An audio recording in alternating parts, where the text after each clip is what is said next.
Hello and welcome to the Pulse of Spokane. I'm your host, Ryan Meza, and I'm joined here with Scott Rasmussen from Hands of Peace. Thank you so much for joining me today, Scott. Thanks, Ryan. Thanks for having me here. Yes, of course. Super excited to talk to you. You started working at Hands of Peace this September. That's right. As the executive director. What was your whole inspiration? First of all, just kidding. First of all, can you just tell me what Hands of Peace is? Sure. So Hands of Peace is a nonprofit organization that empowers young American, Israeli, and Palestinian youth to become agents of change, to lead the next generation of peace builders in the Middle East and in their communities wherever they live. Wow. Awesome. Yeah. That's really cool. And so I wanted to ask you, what got you interested in doing this and what kind of inspired you to follow this passion of yours? Sure, yeah. So for the last 10 years, I worked for the U.S. government as a diplomat in the Foreign Service, spent time in Africa, Europe, and then my final assignment was in Jerusalem from 2017 to 2019. Wow. Yeah. When that's where I first met organizations like Hands of Peace that work to bring Israelis and Palestinians together at the grassroots level to build trust and relationships and really that foundation that will lead to a just and lasting peace in the conflict. So I had the opportunity there to meet Hands of Peace, other organizations, and really get to know the people involved. And they are some of the most courageous and compassionate people I know. So when I left the government last year and moved to Spokane with my family, I wanted to find a way to stay connected to the work, but more importantly to the people and have them be a part of my life and be a part of their life. So Hands of Peace was hiring for an executive director this past summer, and I was fortunate enough to get the job. Yeah, most definitely. Congratulations. Thanks. Yeah. That's awesome how you kind of get to, like we mentioned earlier before the show started, there's not that much of connection from Spokane to the Middle East. Where do you kind of find yourself trying to find that connection? Yeah, you mean here in Spokane? Uh-huh. Yeah, so when I arrived, I went looking for other organizations that might be interested in the conflict, and there are some, like I think it's the Peace and Justice Action League of Spokane. They've done some events around nonviolent work in the Middle East conflict and other conflicts. I looked for other organizations like, it's called Faith and Values, or FAVES, of Spokane. They do interfaith dialogue. Yeah. So other organizations like that were in the same vein or same kind of work.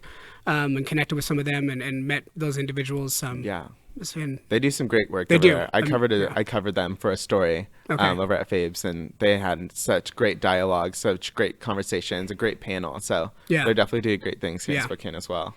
I wanted to ask you too, I know you guys have a big summer program for people to kind of engage in dialogue and connection. Can you tell me what that summer program consists of and what it does? Yeah, that's the core program for Hands of Peace. We call it the summer program. And this has been going since 2003 in Chicago, and then we added San Diego in 2014. What we do is we bring cohorts of Palestinian and Israeli youth to the States, to those two cities, to meet with a cohort of American teenagers for 3 weeks. And they engage in facilitated dialogue to learn about each other, to learn about the conflict, and to learn how to listen and participate in a constructive conversation with someone who sees the world very differently than you do. And for these youth, I've talked with our alumni who participated in the program over the past couple of months, and they all describe it as a transformative experience, right? Something that just moves them as their first opportunity to talk with, for Palestinians and Israelis, someone that's considered the enemy, right? And in some cases, it's very visceral for them. So to have that chance to sit down and learn that they're a person just like me, and we have the same likes and dislikes, and we're teenagers trying to navigate this. Starts to build that trust that we hope as they get older, they'll have those relationships that they can help contribute to peace in the region. Yeah, most definitely. Yeah. Wow, that's awesome. I know, and it's definitely very true. Just because we're in different areas of the world doesn't mean we're any different. Just because we speak different languages and have different maybe beliefs and stuff like that. Exactly. We're very similar. Very similar. Heart. Yeah. Yes, most definitely. And I wanted to ask you, once the program's over, once they've gone through that whole process, how do you guys keep in touch with them? Is there like some alumni program that you guys offer to stay in touch and keep those connections going? Yeah, absolutely. So we like to say the summer program is where it starts, but that's not where it ends. So that's where the dialogue starts, and then we continue with them in our model of dialogue, education, and then action. So through our alumni programs, we continue to offer them opportunities for dialogue, to talk with one another, but also we are focusing on skill building programs to give them a peace building toolkit of skills like listening, negotiation, resiliency, skills they can use wherever they are, whatever profession they're in, but also in being peace builders in their communities. So we continue to engage with them as they get older, and then they can take action in their community, whatever that is. We don't prescribe, prescribe what kind of action they should take in their communities, but we just encourage them to take the connections they built within the organization and the skills to be peace builders where they live. Most definitely. And I know just with COVID and everything happening right now, that might be a little difficult. Have you guys been having to adjust to this at all, or have you guys been able to kind of continue that dialogue with people? Yeah, so it's been, like for everybody, right? It's been a big shakeup. So in fact, in 2020, that was the first time since 2003 we didn't hold the summer program. You know, we couldn't obviously bring people across the ocean to get together in rooms for 3 weeks at a time. So we didn't hold the program in 2020, but 2021, we're moving to a virtual program where we're going to have our delegations, that's what we call them, the groups of Palestinians meet with Palestinians, Americans with Americans, and what they're going to do is prepare for dialogue. And we're going to bring them together in person in 2021. But we'll have a virtual program for them to start to learn about what dialogue is, what that experience is like, how to tell your story in that kind of situation, and then get them ready to have that in-person experience next year. Yeah, definitely. That's awesome. I'm glad you guys have kind of been able to adjust and kind of create that whole experience as well at the same time. I know you just started back in September, but have you seen any big growth from these programs you guys are offering, or the dialogue from maybe alumni that have gone through the program? Yeah, so that's one of the great things and that's been my favorite part actually so far, is getting to meet alumni, obviously virtually, and to hear their stories and how they started and where they've gone. One of the more powerful stories actually is from one of our employees. She works for us. She lives in Haifa in Israel. And she was part of our first program in 2003. And she participated in the program, and then after she returned home, there was a suicide bombing at a bar that I think her cousin owned. And this was a place where Israelis and Palestinians were known to get together and talk. And she describes walking in, and she said the blood was the same color, right? It didn't matter who it came from. And she talked about how having the experience of seeing the other side and getting to know them as real people, and then contrasting that with the violence that she saw, really drove her to want to stay in the work and in the field and continuing to help people make those personal connections across the divide. So, and their alumni, like I said, some of them go into this kind of work. We have others who go into medicine, into marketing, and they go into all fields. But the consistent thing you hear from them is that their experience with Hands of Peace transformed them and helped them see the value of sitting down and listening and engaging with someone who thinks differently. And not only the value of it, but the skills to be able to do so. And those are skills you can use in any field. Exactly. Wow, that's such a powerful story. Oh my gosh. That's wow. And like I said, there's dozens of stories like that, and and for them it almost becomes normal. But for someone like me who grew up in a very different situation, to hear those stories, and that's what I mean by the courage of individuals to participate in this work, because it's not easy for some of them. It's their family or their friends, their communities may ostracize them, or in a lot of different ways, or they're kind of on the outside when they are willing to engage with the other. But it's a model and example for me, and I think that we're trying to model for they're trying to model for their communities and for the world. Yeah, exactly. And what you said before, it's no matter what field you go into, I feel like that's just very beneficial to be able to have a difficult conversation with someone on an opposing side of you, and be able to, have that skill and have that capability of being able to learn from it and being able to agree to disagree, or maybe even learn from it. I feel like that's really beneficial to whatever field you go into, because you're going to find people that don't agree with you 100%, or How do you have these different values as you, but you got to be able to work together at the same time. So in a constructive way. Yes. Yeah, absolutely. Hands of Peace. Love that. It makes sense now. How can people get involved with Hands of Peace and kind of become part of the program? Sure. So one thing, like I talked about, I would encourage people to reach out to dialogue organizations here in Spokane, like I said, like Faves, and there are others. If you're interested in that kind of work, and practice it and have those opportunities for yourselves. These are all skills we can learn to develop. I think in our divisive world, lots of, combating heads, but we can each be peace builders and kind of constructive conversationalists in our own right. We have opportunities for people to volunteer, and this is great now. Obviously, we don't have our program running physically. We're not in Spokane, but if Spokaneites want to get involved, we have on our website an opportunity to sign up to volunteer to help us manage our virtual programs or grant writing. A lot of what we do is done by volunteers, so we're always looking for more help.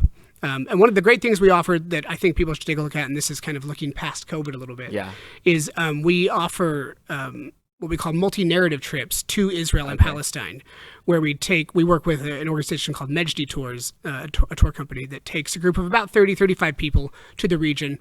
of course, when people go to Israel and Palestine, they want to see the historical sites and the spiritual sites that mean so much to so many people there.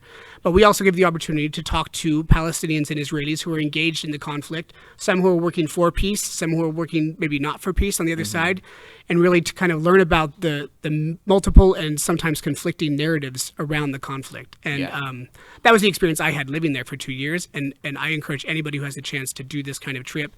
It really opens your eyes to what's happening, and it gives you a chance to see it for yourself rather than maybe through the lens of what you see on the internet or reading the news or whatever it is. Yeah. And so we're planning a trip this September. Okay. Hopefully, hoping that travel will be possible. Right. Exactly. And it's a 10-day tour in the region. Wow, that's and of course, awesome. The other way people can be involved is we're an organization, a nonprofit that is funded and completely powered by small individual donations. We have a few small family foundations that give to us, but really it's individual donors, and we always appreciate that support for people. And you can donate online on your website. You can donate online at handsofpeace.org. Awesome. Perfect. I had one last question for you, Sure. just because I was kind of curious, especially during this time of movements that are happening, COVID, and different opinions. What is a way that you would suggest people to engage in a difficult conversation and not want to say something wrong in that conversation? You know what I mean? I do. So this is something I've been asking. So like I said, I haven't seen our summer program in action yet. So I've been asking our team, what does it look like? What are the skills we're talking about? And one of the phrases that comes up again and again is to be curious. And when you're engaging with someone who's saying something and you kind of feel yourself maybe, getting agitated, or maybe your heart starts beating a little faster, to take a breath and say, can you tell me more about that? Yeah. Our instinct is to want to correct or combat with our point of view. Yeah. But then that often just escalates things, right? But give someone a chance to feel like they're being heard, and then hopefully they'll give you a chance to be heard. So be curious and say, can you tell me more about that? What do you mean by that? Yeah, exactly. And asking questions, I think, leaves that door open for it's not about making sure people agree with you, but at least you can have a friendly conversation. Hear both sides of it. Constructive conversation. That's great, because I've sat in a few of those dialogues and been in conversations that I'm not well educated on and don't want to say the wrong thing. Yeah. And I feel like a lot of people during this time especially are afraid to have these difficult conversations just because they don't want to offend anybody, they don't want to say the wrong thing. So that's great advice, just to be curious and have people elaborate on what they're saying. Yeah. Awesome. Well, thank you so much. Ryan, so much for joining me today. I really appreciate you and all you're doing over at Hands of Peace. Best of luck to you. Thanks. Awesome. Thank you so much. That's all the time we have today here at the Pulse of Spokane. I'm your host, Ryan Meza. Have a great day.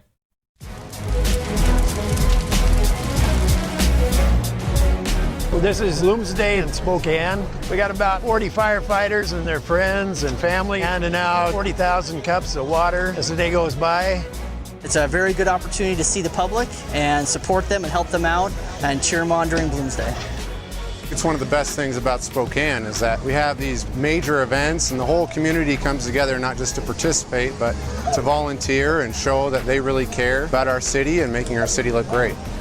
This type of an event really is emblematic of Spokane because so many people get involved. We have 50,000 people probably running this race. Always has been a very huge event. Right now we're at the corner of Broadway and Nettleton. It's the last water station before the finish, so people are pretty much dehydrated by the time they get to us. They really need our water. The water stations are a vital part, especially on warm days like today. It's real important that we have the volunteers to help with that. Without the volunteers, Bloomsday wouldn't exist. All up and down the course, there are people that are involved in this celebration. It really is a celebration of what Spokane's all about.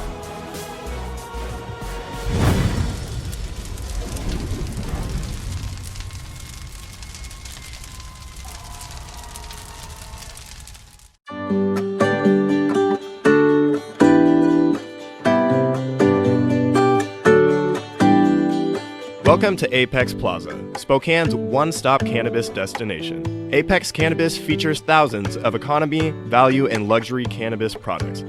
Cannagear features hemp-based CBD products, glass, goods, and gear. Stop by 1325 North Division to experience the Apex difference. This product has intoxicating effects and may be habit-forming. Marijuana can impair concentration, coordination, and judgment. Do not operate a vehicle or machinery under the influence of this drug. There may be health risk associated with the consumption of this product. For use only by adults 21 and older. Keep out of the reach of children. The economy is getting stronger, banks are lending again, and interest rates are at historic lows. Now is a great time to buy your dream home. The caring and knowledgeable professionals at Homes for You have been helping people just like you for over 20 years. They take the time to listen to what you want and will help you find just the right home in Washington or Idaho. Real estate is what we do at Homes for You, 928-5782, or visit online at homes4uspokane.com. Thanks for watching. Ask the host a question, recommend a guest, or check out any of our other programs on Facebook, YouTube, Twitter, Apple Podcasts, Spotify, or SpokaneTalksMedia.com. Sponsored by Local 29 Firefighters Union, Well Dressed Walrus, and Homes for You.